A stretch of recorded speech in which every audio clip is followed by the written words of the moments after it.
YSR Congress party అయితే BJP తెలుగుదేశంతో జట్టు కట్టడం వల్లనే తమకి ఎదురు దెబ్బలు ఏవైతే సాంకేతికంగా ఎన్నికల సంఘం ద్వారా తగిలినాయి తగిలినాయి అన్నటువంటిది గట్టిగా నమ్ముతుంది. ఒకటి హయ్యెస్ట్ పోస్టల్ బ్యాలెట్ల అంశంలో భారతదేశం మొత్తం మీద కూడా పోస్టల్ బ్యాలెట్లకు ఒక ప్రొసీజర్ ఉంది, ప్రొఫార్మా ఉంది. ఆ ప్రొసీజర్ ప్రొఫార్మా ఏంటంటే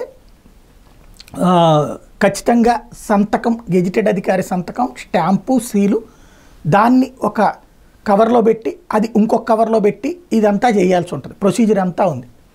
ఇందులో గతంలో అట్లా సంతకం ఉండి స్టాంపు లేనివి, స్టాంపు ఉండి సంతకం లేని వాటికి ఇన్వాలిడ్ చేసేవాళ్ళు. ఇప్పుడు అట్లా ఇన్వాలిడ్ చేయకుండా ఇచ్చినటువంటి ఇన్స్ట్రక్షన్ ఏదైతే ఉందో అది ఆంధ్రప్రదేశ్లో మాత్రమే ఉందని వీళ్ళు హైకోర్టుకి వెళ్ళారు.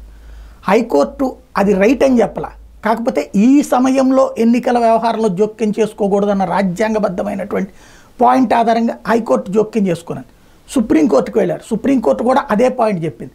ఈ సందర్భంలో జోక్యం చేసుకోవడం కరెక్ట్ కాదన్నటువంటి హైకోర్టు వాదనతో అది ఎన్నికల సంఘం, అంటే ఎన్నికల సంఘం చేత ఆ పని చేయించింది భారతీయ జనతా పార్టీని, చంద్రబాబు సూచనల మేరకు అన్నటువంటి వీళ్ళు ప్రధానంగా చెప్పేటటువంటి.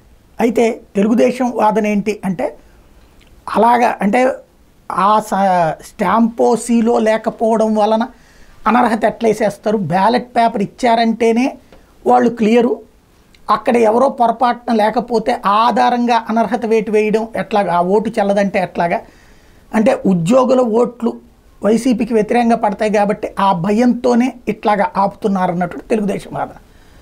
ఏది ఏమైనా వైఎస్ఆర్ కాంగ్రెస్ పార్టీకి అతిపెద్ద దెబ్బ మాత్రం పోస్టల్ బ్యాలెట్లలో ఉంటుందన్నటువంటిది, వైసీపీనే భయపడుతుందన్నటువంటిది సజ్జల తాజా స్టేట్మెంట్తో సహా స్పష్టంగా కనబడుతోంది.